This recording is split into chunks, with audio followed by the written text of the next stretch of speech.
السلام عليكم ورحمة الله وبركاته. طلاب الصف الأول الإعدادي الأعزاء، كل عام وأنتم بخير.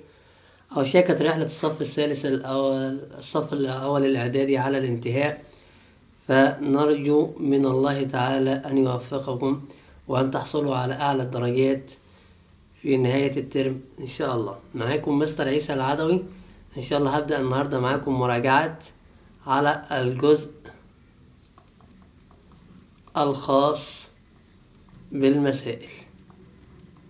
اي نوع في المسائل ان شاء الله معانا هنبدأ ندرسه بالتفصيل، ونحاول نراجع كده مراجعة سريعة عليه علشان اي فكرة تجيلك في الامتحان تبقى انت مستعد ليها بإذن الله، وكمان تقدر تحل السؤال بأي طريقة ممكن تجيلك. اول قانون احنا اخدناه قانون رقم 1 كان قانون الكثافة. الكثافة كانت هتساوي كتلة على حجم. تنساش الرموز. س يعني اختصار الكثافة، كاف اختصار الكتلة، الحاء اختصار لمين؟ للحجم.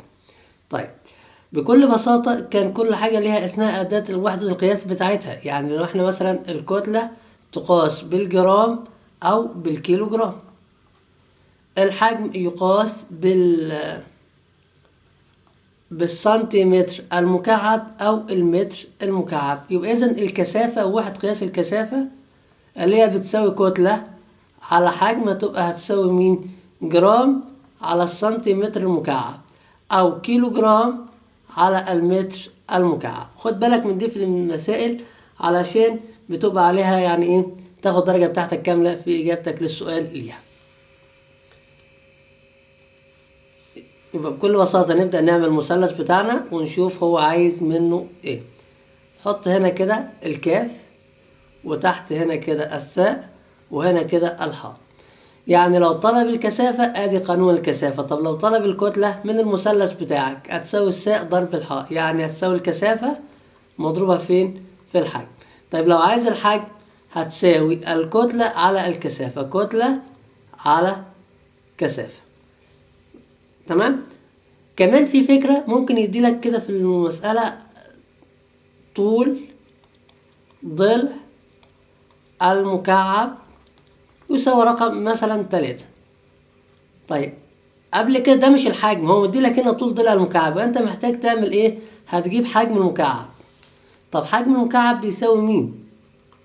قانونه هيساوي طول الضلع في نفسه في نفسه.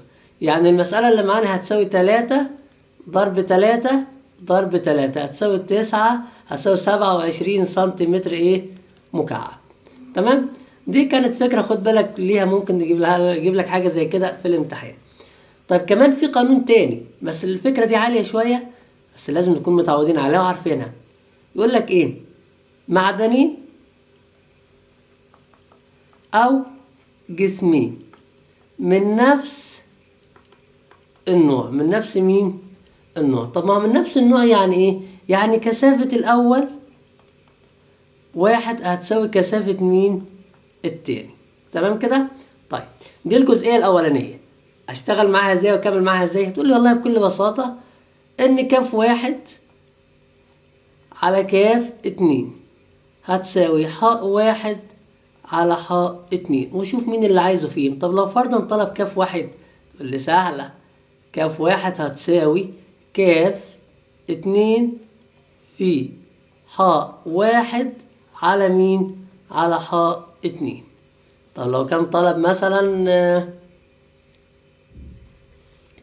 حجم التاني، طلب حجم مين؟ التاني، اتعامل معاها ازاي؟ تقول والله بكل بساطة ان حاء 2 هتساوي مين؟ طرفين في وسطين. كاف 2 في حاء 1 على مين؟ على كاف 1. طب مسألة نشوف فيها الكلام ده كله يمشي معانا ازاي. اللي والله مثلا معدنين من نفس النوع إذا كان حجم الأول يساوي 3 سنتيمتر مكعب، وحجم الثاني